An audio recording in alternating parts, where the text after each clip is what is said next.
Hello, my name's Michael Conneely, and this is an extensive and really thorough, good quality lowdown on the vastly important new moon eclipse of December the 4th, 2021. Actually, December the 3rd if you're in California. And basically, the main comments I would start with, and this video runs to more than one part, is that you are being forced to bring in your Uranus indicated revolutionary potential now. Secondly, you need to be so careful of your Mercury communication issues now. Thirdly, we must include awareness of our Mars issues now. This is because Mars in the heavens actually transits through Vedic Scorpio, where he's super powerful, the sign he rules, across the degree points of this eclipse till the end of the year. The warrior stalks the battlefield. We will each have to deal with him. And we're thus prompted by this eclipse to heal our embedded fears and tensions and all the psychological complexes that are wrapped around these from earlier times in our life and from our past lives and our ancestry. And fourthly, I must include your nodes of the moon as a major factor in this eclipse if you have moon's nodes in Vedic Scorpio. In this case, you must embrace your proper incarnational life purpose now at this time, or you will live a life of unfulfilled tension and blocked, unreal sense of self and failed incarnational life purpose. So get a reading from me if your natal chart is significantly affected by this genuinely super important eclipse. And indeed, regarding the nodes of the moon, please do note that by any sensible definition of its divisive energies, Kalsarpa Yoga exists in the heaven until the 25th of April next year, 2022. Kalsarpa Yoga is a preposterous, divisive, dominating energy. Some people will say, wrongly, that it doesn't exist when the moon goes to the other side of the chart from where all the planets are to one side of the nodal axis. But in fact, when you have all the planets to one side of the nodal axis and just the moon on its own at the other side of the nodal axis, this in truth makes the Kalsarpa Yoga energy worse because you have a Kemadruma moon, an unsupported moon. There's a blog to go with this, and there's wonderful charts for this eclipse in my Star Wheel Astrology website on the December 2021 webpage. So have a look at that, which indeed lists all the parts of my upcoming 2021 Star Wheel Astrology and Healing newsletter. Let's look a bit deeper. Having reviewed the key planets of the eclipse that are activated, namely Uranus, Mercury, Mars and the nodes, let's look a bit deeper about other planets that could be affected. And of course, what has to be said first is, if this eclipse falls on your ascendant or close to one of your natal planets, that will mean that those planets will be massively activated by this eclipse. That's obvious. And I would mention that this is quite a key issue for me because this eclipse actually falls on my natal Mars Chiron. And I mention more of that below. So do check out if any significant part of this eclipse, such as the luminaries, the nodes, the ascendant or Mars, falls on planets of yours. Get a reading from me. It'd be really worth doing. Go to my Star Wheel Astrology buy page and get a reading. And indeed, I told you that this was going to be an extensive post, but it needs to do justice to it.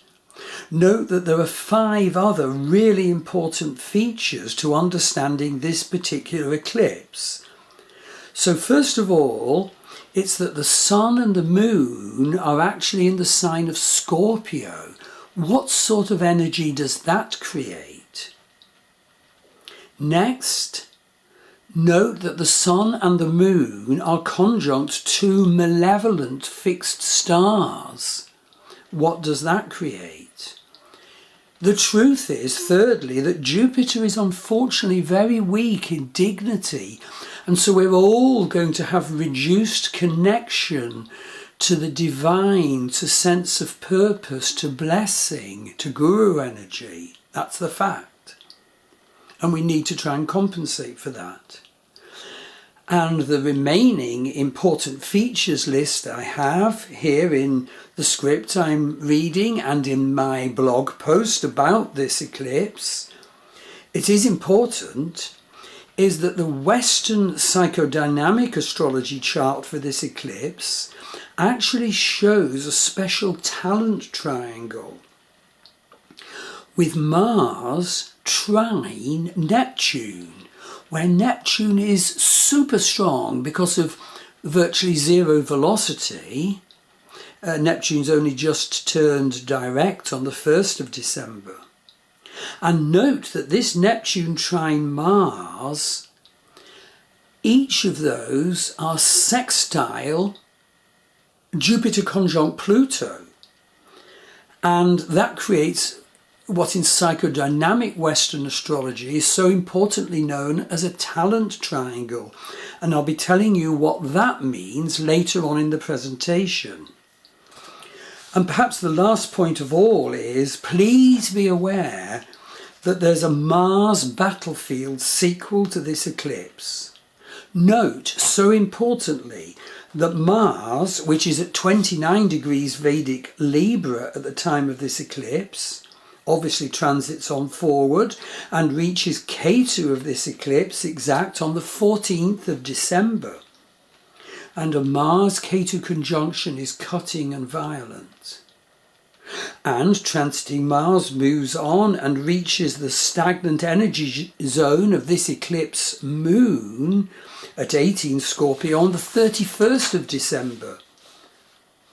So Mars is transiting through an eclipse-ridden Scorpio until the end of the year. So truthfully, hear this, that this will be a time to identify and heal your and mine deep embedded fears and tensions and rise above those as the healed spiritual warrior. Easy to say, maybe not so easy to do. Okay, before we go into the detail of this eclipse, let's stand back and remind ourselves of the important key vital issues of any eclipse when we're assessing how will an eclipse affect me. And actually, please bear with me, it sincerely is important to make, if I'm to do a proper analysis, to make 10 preparatory remarks as to how to understand an eclipse, and this major one in particular. We need to do this because the strong energies of this eclipse will be affecting actually so many signs of our birth chart, so many signs of the birth charts of so many people. And so it's such a help and such value to actually have good preparatory guidance to be aware of before the eclipse happens. So the first point to make, of course, is that an eclipse has the biggest effect if the eclipse luminaries, the Sun and the Moon, The eclipse nodes and the eclipse ascendant are conjunct one of the planets in your birth chart, or conjunct your ascendant. Or if the eclipse luminaries, nodes or ascendant are in a major aspect to one of your natal planets. Check that out. Get a reading from me about it. What does it mean? The next thing to be aware of is that an eclipse will have a big effect on you depending on the house it falls in your birth chart. Because each of the houses denotes an area of your life. So you can go to our December 2021 Star Wheel Astrology website page to see the fascinating charts for this eclipse and the tables where I assess planetary strength and so forth. And then you can go on to the houses in your birth chart page on my Star Wheel Astrology website, which lists the different life area of each of the houses. So please do be sure to remember, please be aware of this. It is so often in the run-up period to the eclipse that we totally feel the tension. That was so true of the last eclipse, and in fact the eclipse can sort of seem to diffuse the tension and to bring in a calmer period, and the run-up period can be worse for tension. So be aware of that. An eclipse does not start on the day of the eclipse. So good standard astrological analysis can be so helpful to you in understanding how an eclipse will affect you personally, and in understanding the deep key issues about how to manage this eclipse for the highest good in your life. So have a reading from me. Remember also, most importantly, that a new moon, and this eclipse is a new moon eclipse, is a time for a new start. So if this eclipse is on the top of a planet of yours, you might have a new start in understanding that planet and manifesting it better. If this eclipse is on one of your natal nodes, north node or south node, so importantly, this might be a new start for you understanding your incarnational life purpose and destiny. Don't underestimate this. Have a reading from me to sort all this out. I would say do the needed work of preparation. And in my case, that certainly includes vision work and embodiment work. Do the needed work that an eclipse offers if you want to achieve the highest harvest from it. And remember also that generally speaking, we are living in a period of exceptionally difficult energies. We're in the run-up to the Pluto return of the USA. It doesn't get to its first hit until May 2023. We're in Kalsarpa Yoga, as I've mentioned above, till I think it's next April. But therefore, we each of us need to find out how difficult times are actually a portal for us to find our healing and empowerment. The tension, the energies, the distress, or whatever it is, the feelings, can force us to look, how can this be a portal for me to grow spiritually and heal? And as I've said, I find it so valuable to do vision work beforehand, before an eclipse, and indeed afterwards. And I have been getting such important intimations from vision work and dream work at the time of this eclipse. I think vision work and dream work is super extra open to us because Neptune is super powerful now, being stationary. Neptune only turned direct on the 1st of December. Neptune isn't all bad as some of the formula type astrologers state. But it's important, if you're relying on the wonders of vision work, also to do embodiment work. Don't just have vision work. That can be spiritual bypass. If you envision a you that is spiritually grown, or better expressing your incarnational life purpose, if you envision that, also do some embodiment work. Have a reading from me and I can tell you how to do the embodiment work. Okay. I think at this point it might be helpful for me to mention that when I generated the chart for this eclipse, and obviously I used the time and date for Sligo, I live near Sligo in the west of Ireland, I was so struck to notice that the eclipse of this ascendant, and of course that where an eclipse is ascendant is depends on your latitude and longitude, the eclipse of this the ascendant of this eclipse for my area was right on top of my natal Mars. And K2 of this eclipse was right on top of my natal Chiron. I have Chiron conjunct Mars natally. And what is Chiron? Well, Chiron is a super important gift from Western astrology, which is a statement of our sort of incarnational wound, in the healing of which we will become the healer of others. And so my Western psychodynamic and evolutionary charts say, okay, heal your Mars and you can make such gifts to healing the wounded Mars of others. And this eclipse gives me a chance to make a further step in healing and thus to assist others, because Chiron Mars is my existential wound, as the saying goes. Our existential wound can give us the opportunity to heal ourselves and thus to heal others. So I'm telling you this, so you must check out which of your planets, nodes and ascendant this eclipse affects. And by the way, I would stress the power and the need to include Chiron in your astrological analysis. Chiron is currently transiting at 15 Vedic Pisces, which is 9 Western Aries.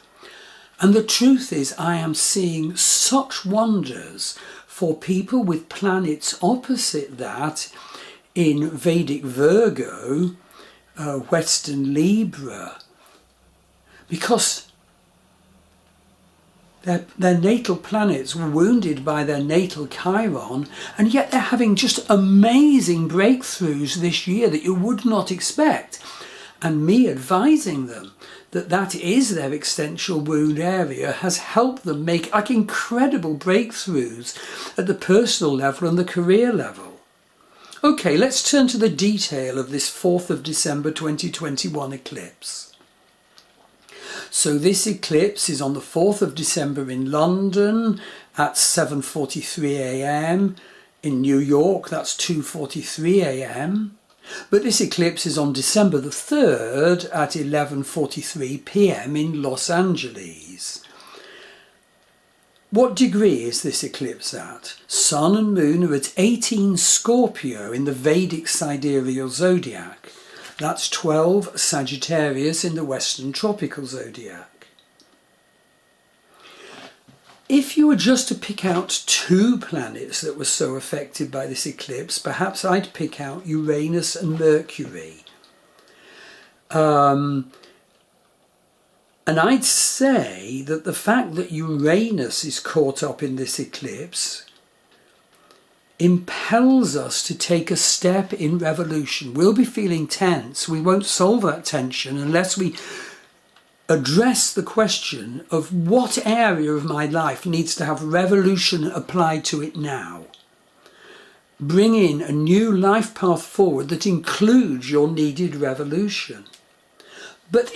But Mercury issues, your and my Mercury issues, are so important to also be aware of at the time of this eclipse, because the planet Mercury is so messed up with this eclipse.